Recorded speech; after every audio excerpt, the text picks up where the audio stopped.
what you see a lot. Green Party has so much, and based on, as long as you get 15% of the vote, you start getting percentages in the legislature. I'm not gonna talk about that system, let's hope we never go there, but I am gonna talk about plurality, which is the system dominant in Virginia. How many remember the Oliver North, not Mark Warner, help me there, Robert. Ralph. Oh, Northam. No, the guy who married one of Lady Bird Johnson's, Governor Robb. Chuck Robb. Governor Chuck Robb and Coleman. Remember John Warner endorsed Coleman?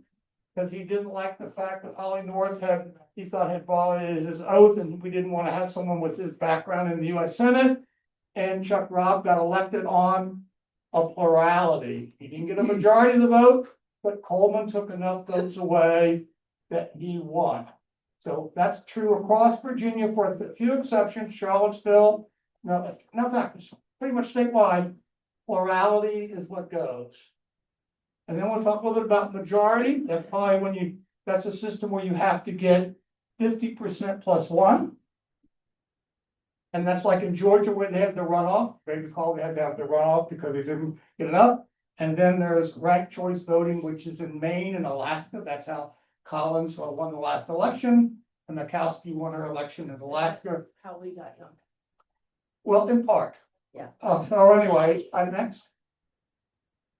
You have to switch. I can't hit it from here. Oh, I'm sorry. I've got the controls here.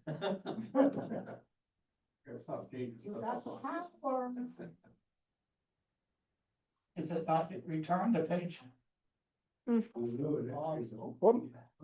Usually you can just do page up, page down.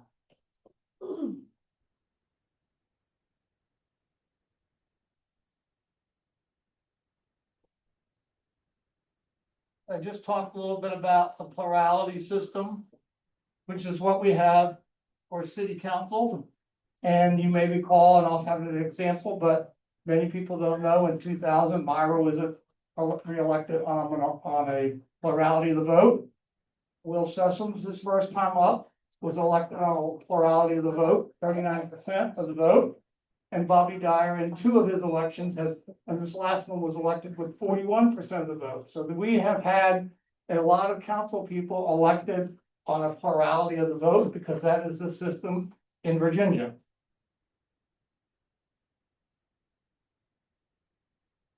And these are true no matter what your election system is, district, at large. This is just how you win. And I just talked about that. And I think that's how we vote today. So I think you'll all be pretty familiar with how that works. Now, we also are very familiar with the things that can happen. I said all systems are susceptible to what? Exploitation. So if you want your candidate to win, and they might be the incumbent, you might encourage and even in some ways finance and help a lot of people to enter the race so that the opposition vote gets divided and then you can get your person elected. And that's been fairly common. I may recall the most, I think, biggest case of that was the District 2 race in 2022. And we'll cover that in detail to show it, but where people were put into a race to make sure that the populist candidate would not prevail. And that happens, and so that is a way. And then someone would say, if you have safe districts, and a good example of that would be Bobby Scott's District 3 in the United States Congress. He's been there forever and ever, but when you have a safe district, that tends to lower the voter turnout. And also makes that person fairly insulated on their positions as well, but that's something that can happen if you have district elections, which we have not had until recently. And it is harder for a minority to get elected, but a candidate can be reelected with minority support, meaning not small, but 40%, because they run a lot of candidates. So, and that's often what we have seen in Virginia Beach is running split the ticket and you get another candidate.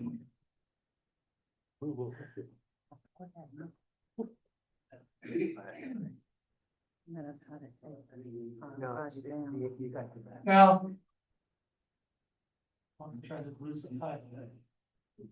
Majority elections is like what you saw in Georgia. If no candidate gets 50+1%, the top two finishers, usually within 4 to 8 weeks, it all depends, sometimes it's shorter, they have a subsequent election. And only their names appear on the ballot and people choose, and whoever gets 50%+1 is then the selected candidate. But it means that you always have a candidate on candidate two pair to choose. And this is a big distinction from ranked choice voting, which tries to bypass the need for a separate election by having people show their preferences. If their first candidate couldn't win, and I'll talk about that in detail, who else they would like to see win.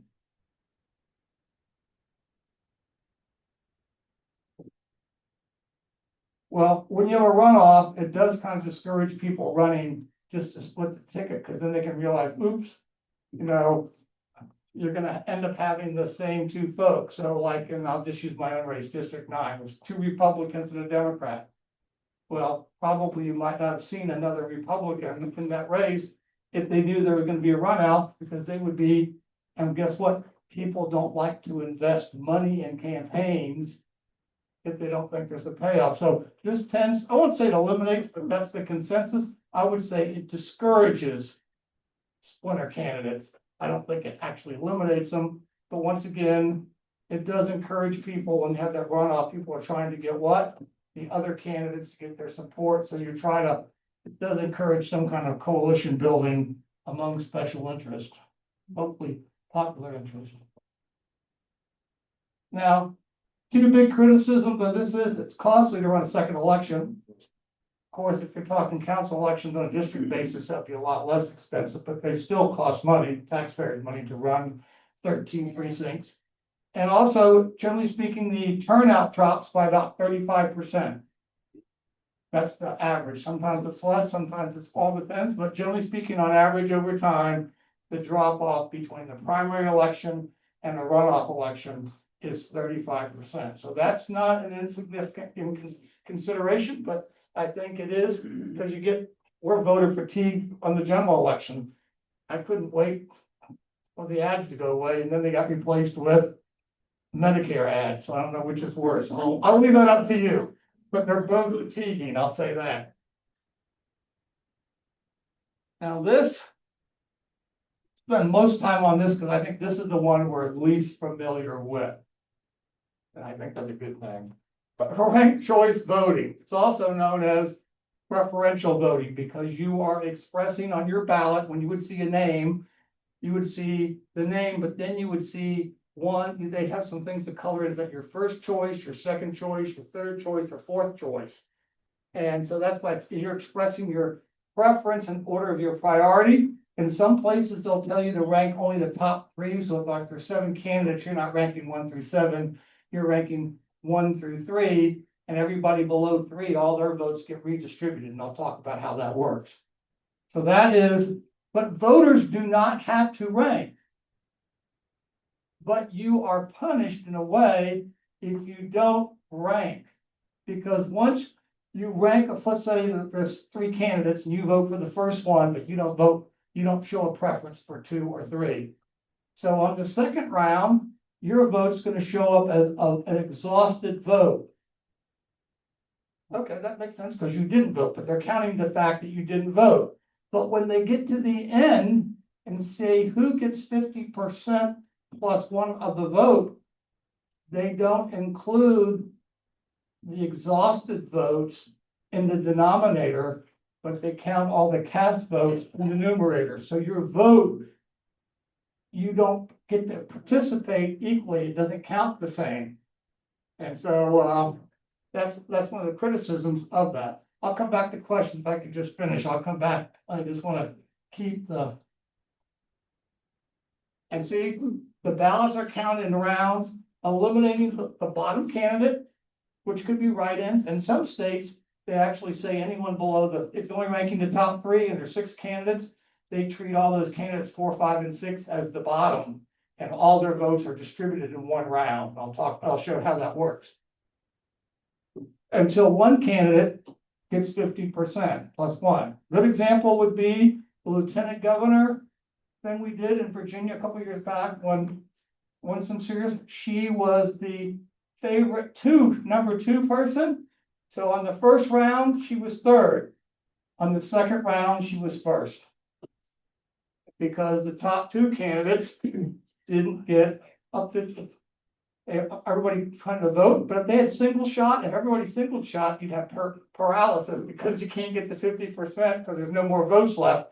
Statistically not likely, but people can play games by saying, I'm gonna pick people at the bottom to be my second choice. Because there is a gaming of the system. And believe me, the more you use it, the more people learn how to game it. So it's like your kids, right? They learn the system.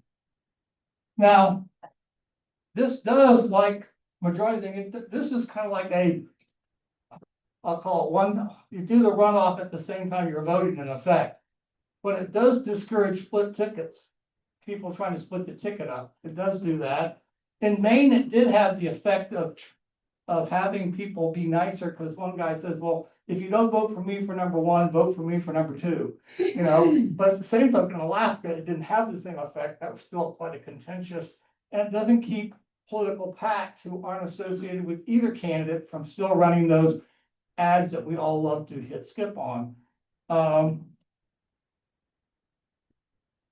Now, this is what, I don't know if this is true, ensures broad support and coalition building, but because I think that's that everyone does that, but it seems like this in some places encourages more of that. Certainly, Collins had to reach out beyond her Republican base because she wasn't very popular with very conservative Republicans. So she reached out to independents and Democrats to be the centrist, and she won on ranked choice voting, but she certainly, whether she would have won on a head-to-head competition, I don't know, but clearly there's some proof of that.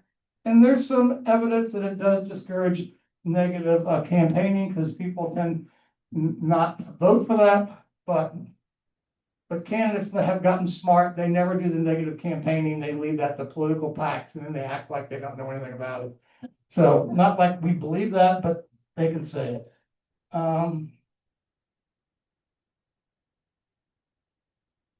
Now, one of the things that it can do is pick a winner that doesn't really represent who people really wanted.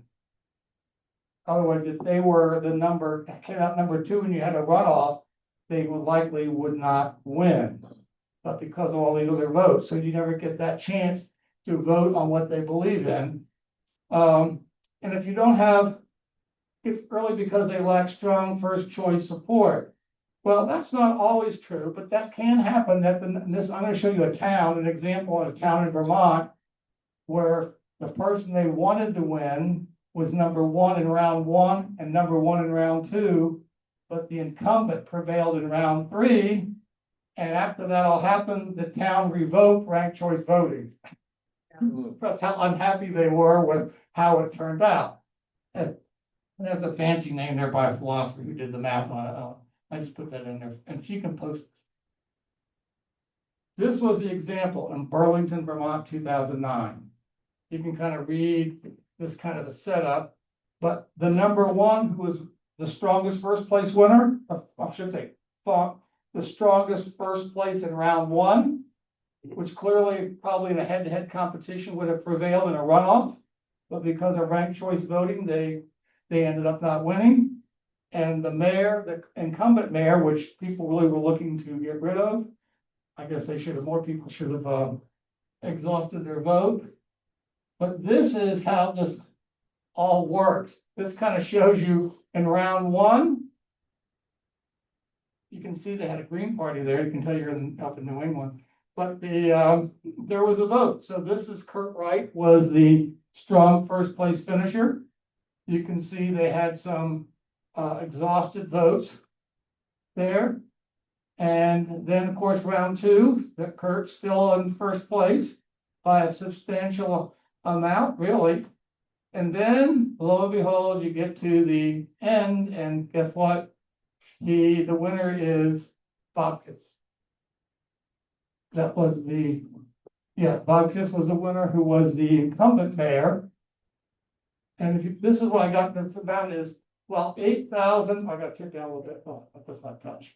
Hold a second, this is why a lot of people, see if I can get that up. Oh, I gotta do this one, sorry. I get where I am. There you go. This is the votes, this was the total votes that were cast.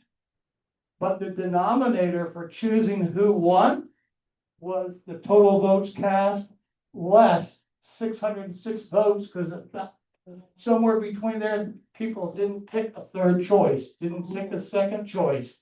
And so you get to keep the votes you earned, but what makes you win is the total votes cast less the exhausted votes across the process. They're punishing you for not expressing a preference for every candidate who's running, which I think is inherently wrong. Number one, I don't like the system, but that's how in the end now. So he comes here in round 3. He gets, you can see the votes that came up. So we must have got a lot of votes from Andy, the Democrat, I'm assuming, a lot of votes from them. And there you go. So the person that would have won in a runoff ends up not being the one picked. They were not happy and they got rid of it. Why They do went- they use Well, it's like new math, right? Someone comes into town and they tell you, we have division, we have divisiveness. The best way to get to unity is to have an election system that fosters people more in the center and doesn't reward the extremes, which means they don't want, whether it's, they don't like Bernie Sanders or they don't like Trump, that's 2 extremes, you know, so to speak. We don't want those people, so you got to come up with a system that makes it harder for people who want to bring change to prevail. This kind of is a favors the status quo or candidates that are aligned with the status quo, I would say. But there are, I got the numbers here. There are a number of states that allow this. There's Virginia allows it only for county and city council elections. It's an option. They didn't apply it to themselves in the General Assembly or the statewide races, and the parties are free to adopt it for their, it's another way of doing primaries. And of course, we actually have done that once on the Democratic side at the Yunkin, as someone mentioned. Now, I want to show you an example of the beach, because just to give you an idea of, this is an election in 2022. These are the 1, 2, 3, 4, 5, and write-ins. So you had 19,325 votes were cast. No one got close. You can see over on the far right, anywhere close to 50% plus 1. In fact, under plurality, the winner won with just under 31% of the vote is now representing the folks of the 2nd district. Well, if you had, and you can't think hypothetically what that would be, but that would show you that, I don't know what the rules would be. Let's just say that the top 3 is what you ranked, that all these votes would be available in round 2. And those people would have had maybe a second choice and a third choice. And then when it goes to the op-scan machine, it would be running those tables and they would come up and produce a result. But you'd have to really take, and I did the math, you'd really have to get up to this to solve it, because there isn't enough votes for anyone to get the 50% until you actually say, no, not just these write-ins. You'd have to actually say, how did the people that vote in round 3 vote for those 2? And then that would be the winner. How many people actually keep showing up for round 2 and 3? Well, once you say, let's just say like in Vermont, you only rank the top 3. That means that when these people voted here on their ballot, they would have colored in, obviously they colored in this person as their first choice, but they would have picked some other name possibly to be their second and third choice. Your second vote? And then that would be counted in round 2. And if no one got 50% of the vote, which they really can't, I did that, they then say, okay, now we're gonna drop the next person off. And that would have been Annette Miller. And then those 4,596 votes would get distributed. Not to these people, because they're gone, but only to the extent that they picked either Elaine Fennicky or Barbara Henley, they would show up in round 3. And more than likely, someone would emerge in round 3 with 50% of the vote. But that 50% would be calculated against total number of votes minus the people that didn't make choices across all those rounds. You distribute the votes after the first round and nobody's got 50%. They take the people that are not in the top 3 or whatever they're. These votes, let's say, here's 2,674 votes. On those people's ballots, they would have, on that circle going across that name, they would have picked, obviously, Michael first. And then they would say, oh, I like Elaine second and Barbara Henley third. Let's just say they did that. So that's how they get, so in round 2, they're not looking at that third thing yet. They're gonna take all the people, all these votes that casted a vote for The second choice. their second choice. Of course, once you get to here, they're not looking at these people are their second choice and nothing's happening. So in the end, this is saying like doing a runoff, but everybody got to participate, except the denominator gets reduced for the votes that were exhausted, meaning you didn't vote.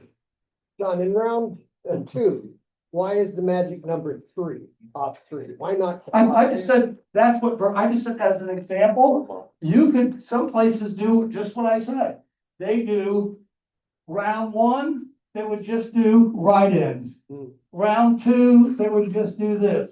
Round 3, they would just do this, and they would do one at a time. Okay. In Vermont, I can see why a small town, they said, hey, you know, that's a lot of rounds, a lot of administration that aren't gonna yield much, so they said rank only the top 3. And so on round 1, all the bottom 3 were all included as one big tabulation in the machine, and they all showed up. It just seems to me that if you have 2 people in, at the top, and then you ranked in round 2, everybody's second choice below that, it might be better. Well, it might be, but it wouldn't be the ranked choice voting that the law recognizes. So Oh, is that right? that's correct. There are people in this race here that easily could say, my second choice was Barbara Henley. Which is why people would say, when I voted for Winston Sears, I only voted for Winston Sears. I knew I thought I'd be putting in jeopardy. But I've studied a lot of stuff. A lot of people go, no, I'm gonna make my second vote down here at the bottom. You know, knowing that I'm still keeping myself and I'm not gonna pass that next vote to the 3rd round. There's a lot of sophistication, just like in large races, right? We have an all-at-large race, what? Top 2. How many people would single vote for me? A lot. Because what? They didn't want to think their second vote caused me to lose. Well, you're gonna get that same kind of thought process with ranked choice voting over time. Yes, sir, at the back. This second and third round, is this all computer calculated? Yes. Or is this Yeah. 2 more trips to the voting? No, it's all, when you vote yourself, when you fill out that op scan form, it's gonna have the ability to, or however they do it, different localities, you'll be expressing that when you vote your order of preference one time. So the computer says, okay, we got 3 viable candidates, move these votes around, and then the computer goes to round 2, and then the computer goes to round 3. Right, so then people always say, do I trust the computer? I know, all, and those are all issues. And then that's why, if this thing comes out really close, like in Virginia, if you had ranked choice, which they have in Arlington and Charlottesville have ranked choice voting. Then if it was within 1%, the loser would have the ability to pay if they didn't overturn the results, they gotta write a check. Or if it's 0.5% or less, the recount, is on the state taxpayers' dime, and they go and they actually, and the reason why I was in one of those races, as you all know. And when they had the three tables or three different people counted the same stack of ballots to see if they got the same answer and all that kind of stuff. In the end, it didn't change any votes. And you may recall when Ron Villanueva won by 16 votes, that's a really small margin when he ran that House delegate race, and they had to do a recount. Robert remembers, no votes changed. I think that's a good thing. It speaks, but people, until that's done, there's always, was it right? You count the paper. I wish statistically they'd sample the machines, some machines just to do the manual count, just to tell people there isn't something going on in the algorithm or how the optical thing works. All I can say is when we've had recounts, we haven't found major discrepancies between the machine reading it and the actual hard copy paper ballot. So good on our folks for what they do, but when they all go to a central place to be counted like in Florida, there's always room for mischief. Let me put that one. Yes, sir. Yes, ma'am. Approximately how many hours or days does this normally take? I know. Be done in one night. But Well, the time, well, here's what has to happen, and I suspect it would be done like we do here. Every precinct would run this tabulation and you would see it by precinct, right? And then those results get moved to the electoral board here, where they're consolidated to represent and reported. As a matter of fact, they're reported live actually as they're coming into the state as well. And so it isn't any slower. It's just that probably closing the polls would take a little longer because they're not going to say their tally at the precinct is completed until they have 50+1 at Witch Duck, 50+1 at the fire station, and that process will all be the same. And then, of course, they'll have to wait till Friday of the election week, and then they'll do, then they have to certify the results. But in terms of election day, it would be the same as we do now. It's just there'd be a little bit more processing at the precinct before they close it, because those tallies would be being run. Now, they could choose to say, no, we're gonna do all that at a central place. I think would be, integrity is best when all the homework is done at the site where the vote took place. And that's what we have at the beach. And I think that's the highest level of integrity, because we have lots of volunteers and citizens, and they know something mischief when they see it. Is Yes. some organization or group pushing, changing our system? Oh, yeah, there's a ranked choice voting group. And obviously, they think that our current system favors the extremes of both parties dominating who the candidates that we get to choose from. And therefore, they think that when you have ranked choice voting, the center is better represented. This is their argument. I'm gonna tell you like, not saying that's I believe, but that's their place. And there's some evidence, it's not, I wouldn't say slam dunk, but you could look and say, does Collins best represent the middle of Maine? We'll soon find out, because she's got a big challenger. We'll soon find out. But clearly, I think it's fair to say she couldn't get elected just by her party, but I hope that's never the case for any candidate, I would hope. But once again, these things don't, if you say, well, is there one of these systems that where the cities that have it are better run than the systems that have another? No. These are just tools. But in the end, it's the voters who they vote in under whatever tool you use, that's who governs. These tools don't say who votes at city council to violate the green line. You know, they're not the people that, make these big decisions when you elect them this way, but when they're in Congress, they vote the party line, right? So in the end, the only thing that guarantees that any of these tools are effective in getting what you want done is if a majority of the voters are participating in an informed way to vote and not rely upon negative campaigning. But the system is almost like the Barabbas function, Yeah, the mob rule says this, but the person you really should save gets crucified. And so often, the Rand Pauls are the exception in the Senate, right? You know, so none of these systems guarantee better government, which is what I'm trying to get across. Just like I said, 10-1 doesn't guarantee better government. It offers the opportunity for people to win over money. All these races on a certain scale require money to participate in. John, if I remember correctly, I believe the Republican Party of Virginia Beach did a vote to not utilize it against ranked choice voting. Our city committee did vote. Yeah. However, the state central vote took place before the city committee vote, and the state central said it was okay for district. It was up to the individual district committees as to whether or not they wanted to employ it. They did not preclude it. Virginia Beach said no. Oh, I know, Yeah. my point is, No. but just remember, you know, do your homework, but people represent, like I said before, when people are offering structural change, when the founders said they wanted district system. Right, that's what they wanted, that's how Congress was made, that's how all the counties in Virginia all have district systems. Well, that's what they thought would best, in their view, best allow the people to hold the government accountable. You know what the size of a district and how many people were in a congressional district in the founding of the country, the first Congress? 30,000 residents per congressional district. Today it's like 900,000. Pretty high up there. Because why? Because they feel a scale, at some point, there's no personal relationship. And what did we talk about with 10-1? We thought it's roughly 46,000 people, it's 33,000 voters. It's geographically something that people can identify with. And if someone, you or Chris or anyone wants to run for office, all right, I'll give you two examples to show, and I've used these often, but I'm going to show about, I don't know how they would work with this system. But the District 10 race, you had a Jennifer Rouse, I think.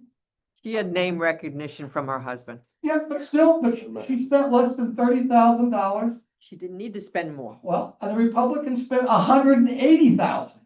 Had the Had governor no down there, name and recognition. they went door down there. The governor had a lot of recognition. But she went door to door and she won not by 3 or 4%, she won by over 10%. So that is not, no one else won by that margin. So you have to say, I'll give you another example. District 3, two-term incumbent, Mike Belushi, elected under the legacy system, ran for the first time in a district system against a firefighter who had very little money, but he was endorsed by the Democrats, or there were two endorsed party candidates. And there was another candidate who announced and stayed in the race, but didn't really campaign. Get her name now. But he only won by 50. Christine, Oh, thank you. Oh, something. yeah. But he only won by 50.24%. But when he ran district-wide, he won by 58%. Because when you run in a district, your money can come from a lot of places, but money outside your district doesn't vote in your district. So that is a point. That's just two examples. I'm just showing you where people, their margins came down. I just said 10-1 offers the opportunity for elections to be more competitive. Doesn't mean they will be, but they can be. And it does mean you can run an effective campaign on less money. And all of us remember when Jessica Abbott ran citywide on $22,000 and she was a top vote getter. So there's all these have, I'll call anecdotal exceptions. Yeah. So you have to ask, what's the problem we're trying to solve? And you might say that the plurality system, for all its bad parts, is better than the other two. And you can make a strong case for that. You can also say that, well, maybe for the district races, plurality is okay, but for mayor, we really want someone who's voted by everyone in the whole city, and maybe the mayor ought to be a runoff election, but the district races shouldn't be. But in the end, we're probably not going to be asked that question, and probably the people in power aren't going to let us answer that question. So it's kind of like an academic thing. But if you want to ask what's next with 10-1, I'll comment on that just briefly. I think all of us know the General Assembly, whether city, I'll get to you, Bill, whether city council does anything or not, which I think they're going to adopt 10-1. Right, 10-1 is a structure and how they're elected. But what are the boundaries for the 10 districts?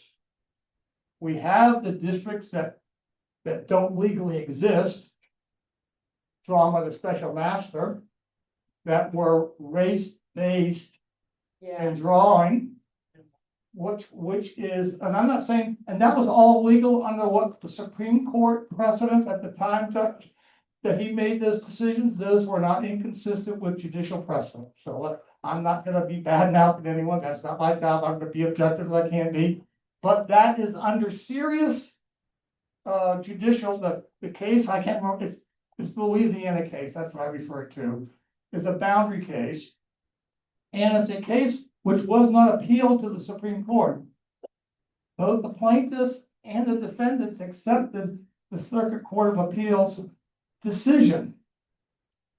Which was interesting. The Supreme Court itself, by 4 votes and an unsigned order, ordered that onto their agenda because they want to do a fundamental review of Section 2 and a fundamental review of the Jingles test, which is really the premise for all the voting rights cases. I don't know what they're gonna do. I would begin to guess. The oral arguments were on the 15th. If you can figure out where they're going from that, then I wanna buy your Ouija board and then do some investments. But needless to say, it won't probably come till June. Are we gonna wait till June to draw districts? I hope No. not. because some of the candidates will announce earlier. Well, they can't. First of all, there is no system until the General Assembly actually modifies the charter. Wow. All we have legally in our charter is 731 as modified by HB 198, I think it is, or 2198, which was the 731 modified system. That's what the state law changed our charter by law. The charter hasn't been amended, but the state law takes precedent. That's what the judge ruled on. So until the charter is actually amended and signed by the governor, all that stuff's happened.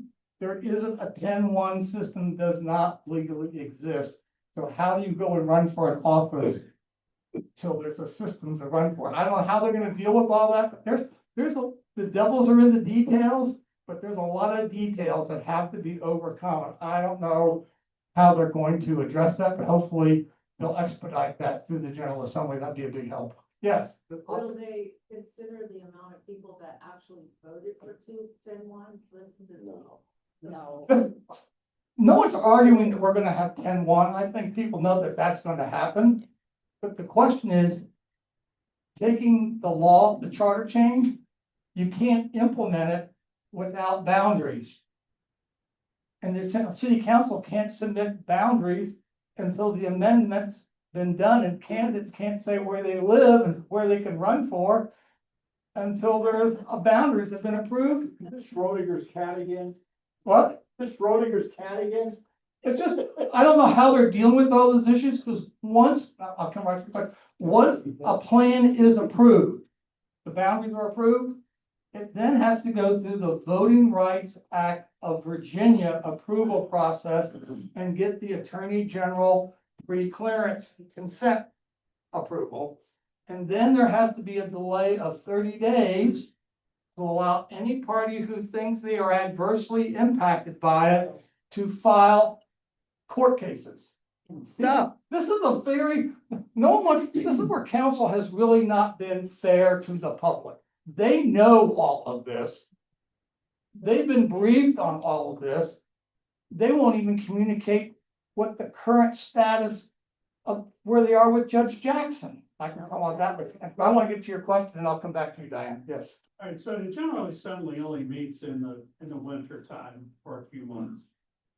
Unless they want to call for a special session. Our, situation here with this 10-1 is not gonna be rectified for them to vote on this while they're in session. Oh, no, this will be voted on while they're in session. Absolutely. It will be. Matter of fact, Delegate Fowler and Senator Rouse have already will be introducing in their respective chambers companion bills. So what I don't know, and I'm not an expert on their internal, what the expediting process they can do to get that in front of the governor, but I can tell you they are not waiting for other people, but they do have to wait until they've convened. I think the vote will be quick. I think it'll get to the governor's desk as quick as they can make it go, but still, that's when you have an official, legally bona fide 10-1 system. Right, so we don't have to wait for another special master to redistrict. No, there's no, gotta remember, the special master was only existed because we had a judge who gave standing, who ruled against this, who ruled that the city's all-at-large system violated federal law. And then he was in charge. Well, right now, he's not in charge. There can't be a lawsuit against something until you have something to be against. So until there's boundaries, you can't sue the hypothetical. So we gotta get to the boundary piece, and the reason why I'm saying that is, if you're trying to minimize your legal exposure, there's nothing that keeps us from doing the process of drawing districts now, you can start that tomorrow. You can't submit anything, but you could, is you want to de-risk the legal risk of your boundary, so you would want to go in, I don't say you have to wholesale change them, but clearly, I think the resort district should be one district, not two. Yeah, Yes. yeah, So you start at the ocean front yeah, and work your way west. exactly. And be mindful that you're not doing it for the purpose of disenfranchising anyone. I think the Voting Rights Act of Virginia still requires you to be thinking about your impact on minorities, but you don't have my neighbor across the street in a different district from me. That's crazy. You, on the margins, well, then your districts, which probably aren't gonna be fundamentally different in many ways, but then no one can say they were special master race-based drawn, but the districts that are no longer legally exist and haven't existed, you don't want to use those because those were drawn by a special master with direction to specifically create 3 majority districts. So I think they should be, now the question is, how's that done? And who draws them? Who remembers? I've asked this question, who knows who drew them the last time for the legacy 731 system? No, that's the special master. I'm talking about the legacy 731 system after. They did. Lewis Jones and Mike Belushi. They were appointed the council, 2 people who then drew the districts and brought them back for approval. Mike Belushi. Yes, those are the 2 people that drew those. I'm not saying it's bad, but I think council shouldn't be involved in it at all. No, they should. I have my own thought process how that could be done, but I want to get to Diana's questions first. So isn't everybody who was recently elected in the 10-1 system not really valid, since the actual charter says 731, and Kelly Fowler's bill only said you have to vote in your district if you have a district? Right. Well, it's interesting, when the circuit, and I've read that opinion more than once, the circuit court judge opinion, he specifically called out that he was not declaring the elections in 2022 and 2022 and 2024 as invalid. Is he the absolute Yeah. judge, the Well, final say? No one appealed it, Yeah. so it is right. And city didn't appeal it, they both agreed, and I'll come back to that. So, but he did rule that the city had no authority once the decision was ruled moot. I'll come back, this is a I very, thought there was a couple of people that did sue, didn't Branch and No, RK sue? RK went to federal court and got turned down, he got summarily dismissed, which is what usually happens. But he got, but it was, but I read his case too, and I read Judge Jackson's opinion of it, I read all that stuff. Would make your eyes glaze over, but for me, it's interesting. But it was dismissed. But when they went and asked the judge to first dismiss and the summary judgment for them, the judge said no. And then they went back and asked for an injunction to prevent the election in 2024.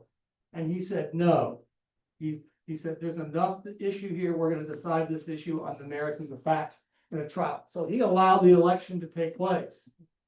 Which means if he didn't grant the injunction, it means he's acknowledging that it wasn't a slam dunk that they would prevail. That's usually what happens. If you don't get an injunction, it means it's not a guarantee that you would win. Yeah, so he made that decision against what is actually in code and in law. Well, here was the question, and I want to get into the city's defense. The Voting Rights Act of 2021 said any redistricting that was done as a result of a decennial census, if it conflicted with a county or city council charter, the decennial redistricting prevailed. And that's right in the law. That was the city's defense. The judge did not allow that defense in his courtroom. Like, the city council really has been a poor job of educating the public on all of this, which is unfortunate. And it's taken a lot of time just to learn all this, I'll be honest with you. But anyway, didn't allow that defense. Now, why he didn't allow the defense, I can think of one reason is because the council didn't actually conduct a decision on redistricting. A special master do the, now, I couldn't find those wordings anywhere, but it's a logical conclusion to draw. But that was the city's defense. Now, also, it was important to note that until that case was dismissed, later reactivated, you couldn't go to state court when there was still an open federal court. So that when that decision was dismissed on the 23rd of November of 2023, shortly thereafter, the state lawsuit was filed. So anyway, that's a lot of history there. But the point being is we are where we are, and where we are is 10-1 is going to be in the charter. But there are some mechanical steps that have to take place Right to away. get to the implementation of that decision. But there is no reason to not make the charter change because of the lawsuit, the Supreme Court lawsuit. And there's no reason not to draw boundaries. Now, the city in its lawsuit that it filed in October, filing, not a lawsuit, but a filing, it asked for three things in order. First, they wanted summary dismissal because they said the people didn't have standing. And I'll come back to why that is. The second thing they asked for was an interlocutory judgment, meaning to go immediately to the Fourth Circuit Court of Appeals and get an opinion from them on whether or not the plaintiffs had standing. I'll come back to that. And lastly, to defer doing anything until the city actually had developed a plan. That were the three things that they asked for. The reason why they've asked for those three things is when this lawsuit was filed back in 19, I think was when it started. But their basis was because blacks were only 18.9% of the citywide. There's some concentration, but they're nowhere are they a quote unquote by the court standard of minorities. They're not a significant concentration anywhere for the purposes of Section 2 of the Voting Rights Act. So they claim that the system worked against all minorities. So they made their lawsuit was that a coalition of minorities, that's Hispanics, Pacific Islanders, Asians, and blacks, in certain parts of the city constituted 50% of the vote.